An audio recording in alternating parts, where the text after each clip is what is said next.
What's up? Welcome to No Power TV, where if you're watching, you're supporting, and I appreciate that. Recently, Dr. Umar Johnson brought to the attention of everyone something I have been thinking for a while now, ever since this election cycle started. And that is, a whole lot of our black celebrities and entertainers seem to be getting compensation for supporting the Democratic Party. With respect, Dr. Umar speaks on Steve Harvey and Rickey Smiley and their support for Kamala Harris in not very many issues, but solely to vote for Kamala Harris in order to keep Donald Trump from winning the presidency. Rickey Smiley and Steve Harvey, listen.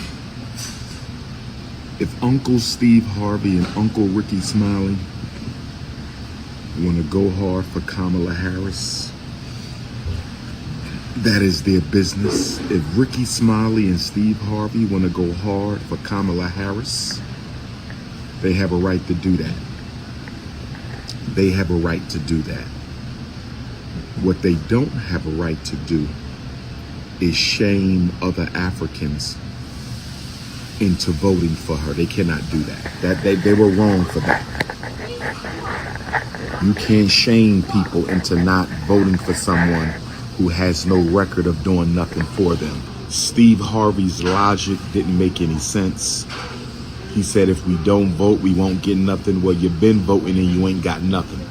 It's time to hold the vote until we get something. It's time to hold the vote.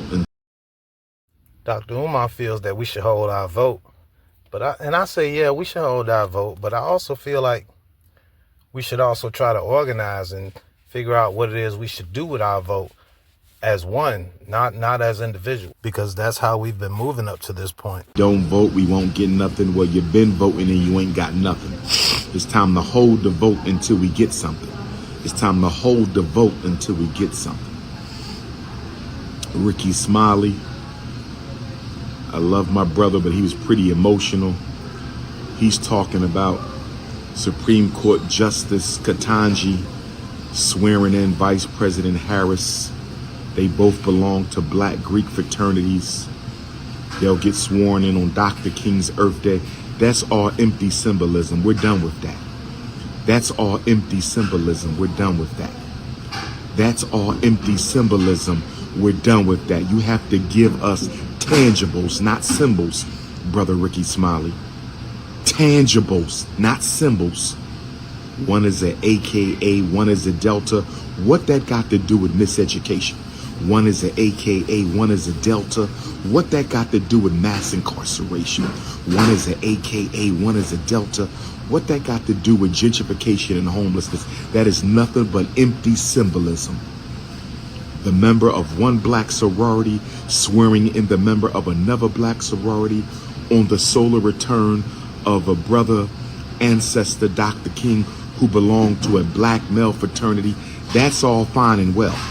But telling black people they should vote for the symbol, telling black people they should vote for the symbol is not going to. As far as I'm concerned, the people who represent these symbols have taken a check, not to give you any real information, not to give you any real help, because they are on the inside, kinda, but to just get you to vote for whatever party they've taken a check from. Steve Harvey responded on his morning radio show, but you would think that the point totally flew over his head. You out, Steve. He called out Rickey Smiley. He claimed that both of you were paid to support Kamala Harris's campaign. Here's no hate to my big brothers. But if we're going to be honest, Rickey Smiley and Steve Harvey, y'all only carried on because y'all got paid to carry on. Can we please be honest? Can we? Democratic Plantation is paying you celebrities, paying you to shame black people into voting. Y'all know we not going to get nothing out of that vote. Y'all know we not going to get nothing out of that vote. Y'all know we not going to get nothing out of the vote. But they being paid, y'all being bought. They offer me. Can we be honest for a second? What are we getting from this vote? What are we organized to get from this vote? Who are we sending to get it? $10K for an interview with Kamala Harris. I don't want your money, but we can definitely do the interview. Steve. Well, first of all, we're going to have her on her again, or how many other times is needed to get her into to office. get the vote. Brother Umar, let me say this, man. I absolutely love some of the things you say. I really, really do, man. Some of the stuff I don't always agree with, but ain't nobody got to agree with everything I say. But let me clear the air on something. Please. You can't hire Steve Harvey for $10,000 to do nothing. Yes, hey. Let me just A that out the way. I And B. don't know where you got that number from, but you can't offer Steve Harvey $10,000 to do nothing.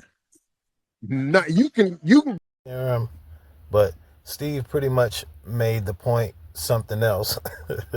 But he also said earlier that, you know, he'll have Kamala Harris on his show as many times as it takes to get her elected or whatnot.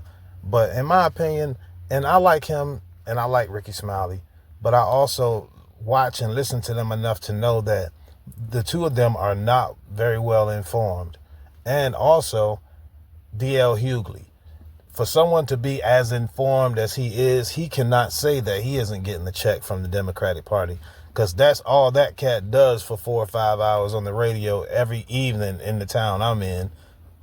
It's crazy. But yes, I do believe that these people are getting checks from the Democratic Party. It hadn't started with them. I think Puff was like one of the first like really famous people of our era or of the hip hop era to actually start doing it with the Rock the Vote and all of that mess. But yeah, I mean, everybody's focused on what's going on at the top. I keep saying this. The people at the top don't necessarily dictate what goes on in your everyday life. The people who sit in judgment of you at the governor level, lieutenant governor, whoever makes legislation in your state, the judges that have to get elected, the sheriffs, all of these, the mayor, all of these people, these are the people who actually make policy for your everyday life. Not actually the president. I mean, and then also there's so much we need to look into instead of listening to these people all the time, every day with this madness about who's going to be the president. Don't get me wrong. It will not be a good look for anyone to be, or for them to continue this route of nominating people with no experience. Yes, they nominated Trump with no experience, so people say, but Donald Trump has a whole lot of business experience. And the United States, from what I understand, is a business, a corporation, okay? So now that makes him perfect for the job, in my opinion. Kamala Harris, not so much. And I'm not holding her record as a prosecutor against her when I say these things. I'm mostly talking about the fact that every time someone throws a camera in her face and asks her something political or something she should have a real feedback for, she never does. And that's a problem, okay? This is not a learn-on-the-fly job, okay? Also, you could not have spent the last 4 years in the White House and still not be able to answer a question. I'm not hating her. I'm just telling the truth. And if you stayed to the end, I appreciate you, family. Remember, Monday through Friday, 9 p.m. every night is going to be my new schedule. I will be dropping at least 2 videos. Catch you on the next one. Salute.